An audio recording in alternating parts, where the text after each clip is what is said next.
नमस्कार। आज जिस टॉपिक पे मैं बात करने जा रही हूँ, मुझे लगता है कि हम सभी उसके बिना वैसे ही अधूरे हैं जैसे हमारा शरीर हमारी आत्मा के बिना अधूरा है। हम सभी के जीवन में उस चीज का बहुत ही महत्व है, बिना उसके हमारा कोई अस्तित्व ही नहीं है।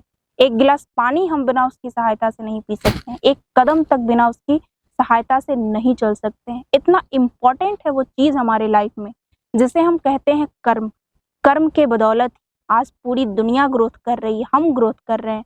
अगर हम जो चीज अपने जीवन में चाहते हैं उसके लिए कर्म ही ना करें तो ऐसा नहीं है कि वो चीज आपको मिल जाएगा। बिना कर्म के इस दुनिया का कल्पना भी नहीं किया जा सकता है। तो स्टार्ट करते हैं वर्ल्ड फेमस ग्रंथ श्रीमद् भगवद गीता के चैप्टर 3 के 8वें श्लोक से। इस बुक के हर एक वर्ड को उन्होंने कहा है जिन्होंने इस दुनिया को रचा है। तो श्लोक ये है, नियत कुरु कर्मत्व कर्म ज्यायो हंकर्मण शरीर यात्रापि चतेन प्रसिद्ध येद कर्मण।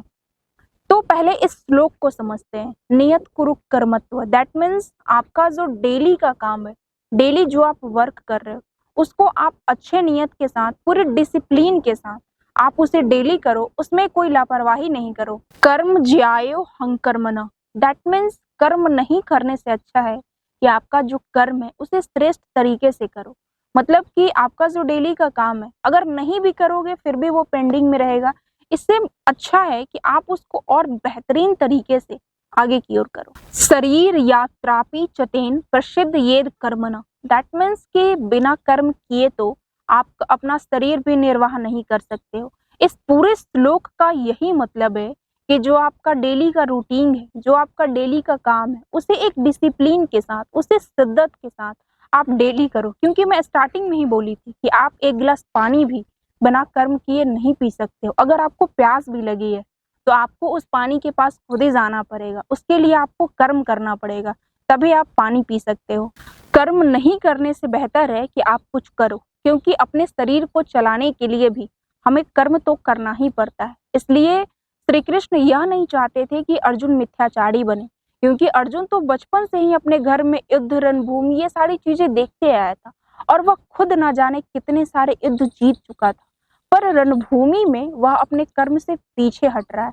इसलिए श्री कृष्ण अर्जुन को समझा रहे हैं कि युद्ध नहीं करने से अच्छा है, कर्म नहीं करने से अच्छा है कि तुम अपना कर्म करो। जो तुम्हें सामने दिखाई दे रहा है, जो अभी दिख रहा है कि युद्ध करना है, जिन्हें मारना है, वो कर्म करो। क्योंकि अर्जुन इसी चीज से पीछे हट रहा था। क्योंकि अगर आप कुछ नहीं भी करोगे तब भी आपको अपना शरीर का निर्वाह करने के लिए कुछ ना कुछ तो करना ही पड़ेगा। क्योंकि बहुत ऐसे व्यक्ति हैं जो कर्म का झूठा दिखावा करते हैं।